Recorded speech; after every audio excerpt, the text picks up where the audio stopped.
Hi ಗೆಳೆಯರೇ, ಇಂದಿನ ವಿಡಿಯೋದಲ್ಲಿ ಒಂದು ಬಹಳ ಮುಖ್ಯವಾದ ವಿಷಯವನ್ನ ತಿಳಿದುಕೊಳ್ಳೋಣ.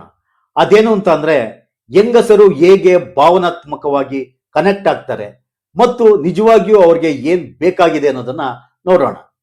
ದಂಪತಿಗಳಿಗೆ ಇದು ತುಂಬಾ ಮುಖ್ಯವಾದ ವಿಡಿಯೋ ಸ್ಕಿಪ್ ಮಾಡದೆ ಕಂಪ್ಲೀಟ್ ವಿಡಿಯೋವನ್ನ ನೋಡಿ. ಬನ್ನಿ ವಿಡಿಯೋ ಶುರು ಮಾಡೋಣ. ದಾಂಪತ್ಯ ಜೀವನದಲ್ಲಿ ನಿಜವಾದ ಆತ್ಮೀಯತೆ ಎಂದರೆ ಕೇವಲ ದೇಹದ ಸಂಪರ್ಕ ಅಲ್ಲ, ಅದು ಭಾವನೆ, ನಂಬಿಕೆ ಮತ್ತು ಪರಸ್ಪರ ಗೌರವದ ಮೇಲೆ ನಿಂತಿರುತ್ತದೆ. ಹೆಂಗಸರು ಹೇಗೆ ಬೇಗನೆ ಉದ್ವೇಗಗೊಳ್ಳುತ್ತಾರೆ?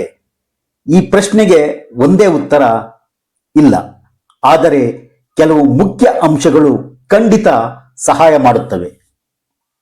ಮೊದಲನೆಯದು ಭಾವನಾತ್ಮಕ ಸಂಪರ್ಕ. ಒಬ್ಬ ಹೆಂಗಸಿಗೆ ನಿಮ್ಮ ಜೊತೆ ಸುರಕ್ಷತೆ, ನಂಬಿಕೆ ಮತ್ತು ಆರಾಮ ಅನ್ನಿಸುವುದು ಅತ್ಯಂತ ಮುಖ್ಯ.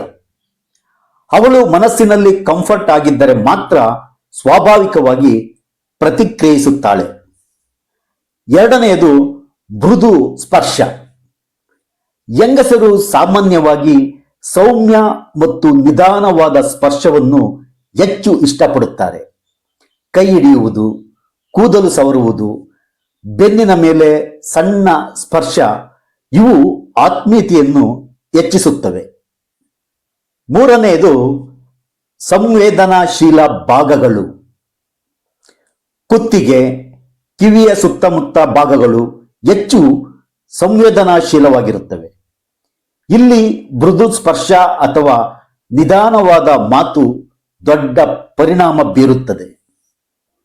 ನಾಲ್ಕನೆಯದು ಪ್ರೀತಿಯ ಮಾತುಗಳು. ಕೆಲವೊಮ್ಮೆ ಮಾತುಗಳು ಸ್ಪರ್ಶಕ್ಕಿಂತ ಹೆಚ್ಚು ಶಕ್ತಿಶಾಲಿ. ನೀನು ಸ್ಪೆಷಲ್ ಎಂದು ಹೇಳುವುದು ಅವಳ ಮನಸ್ಸನ್ನು ಗೆಲ್ಲುತ್ತದೆ.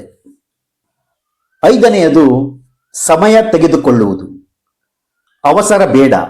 ಹೆಂಗಸರ ಭಾವನೆಗಳು ನಿಧಾನವಾಗಿ ಚಿಗುರುಕೊಳ್ಳುತ್ತವೆ. ಸಹನೆ ಇದ್ದರೆ ಮಾತ್ರ ನಿಜವಾದ ಸಂಪರ್ಕ ಸಾಧ್ಯ. ಆರನೆಯದು ಗಮನ ಮತ್ತು ಪ್ರತಿಕ್ರಿಯೆ. ಅವಳು ಹೇಗೆ ಪ್ರತಿಕ್ರಿಯಿಸುತ್ತಾಳೆ ಎಂಬುದನ್ನು ಗಮನಿಸಿ. ಅವಳಿಗೆ ಇಷ್ಟವಾದದ್ದನ್ನು ಅರ್ಥ ಮಾಡಿಕೊಳ್ಳುವುದು ತುಂಬಾ ಮುಖ್ಯ.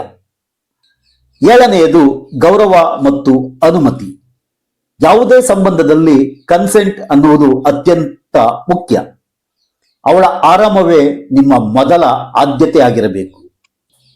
ಕೊನೆಯದಾಗಿ ಹೇಳಬೇಕೆಂದರೆ ಗೆಳೆಯರೇ, ಒತ್ತಡ, ಚಿಂತೆ ಇದ್ದರೆ ಯಾವುದೇ ಆತ್ಮೀಯತೆ ಕೆಲಸ ಮಾಡುವುದಿಲ್ಲ. ಶಾಂತ ಮತ್ತು ಅನುಕೂಲಕರ ವಾತಾವರಣ ಬೇಕು. ಹೆಂಗಸರ ಉದ್ವೇಗ ಎಂದರೆ ಕೇವಲ ಸ್ಪರ್ಶ ಅಲ್ಲ, ಅದು ಭಾವನೆ, ನಂಬಿಕೆ, ಗೌರವದ ಸಂಯೋಜನೆ. ಪ್ರತಿಯೊಬ್ಬ ಹೆಂಗಸು ವಿಭಿನ್ನ. ಅವಳನ್ನು ಅರ್ಥ ಮಾಡಿಕೊಳ್ಳಿ, ಗೌರವಿಸಿ, ಪ್ರೀತಿಸಿ.